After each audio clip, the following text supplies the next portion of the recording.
உலக அளவுல ஒரு வினாடிக்கு 5 குழந்தைங்க வன்கொடுமையால பாதிக்கப்படுறாங்க. பெரும்பாலும் 90% அதுவும் தெரிந்த நபர்களால தான் பாதிக்கப்படுறாங்க.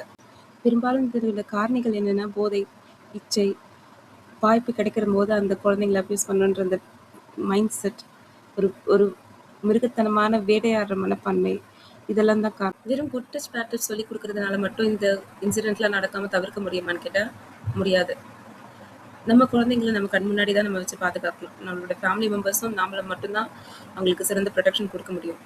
ஒருத்தவங்க போதைக்கு அடிமையாகியிருக்காங்கன்னா, இல்ல அவங்க மேல ஏதாவது கிரிமினல் ரெக்கார்ட் இருக்குன்னா, அந்த மாதிரி பெர்சன் கிட்ட நம்ம குழந்தைங்கள பழக விடுறத தவிர்க்கிறது நல்லது. குழந்தைங்க எது நடந்தாலும் நம்மகிட்ட வந்து சொல்ற மாதிரி அவங்களுக்கு சொல்லிக் குடுக்கணும். என்னால பேரண்ட்ஸையோ, சொசைட்டியையோ, கவர்மெண்ட்டையோ ப்ளேம் பண்ண முடியாது. அவங்க தான் நல்லவங்க.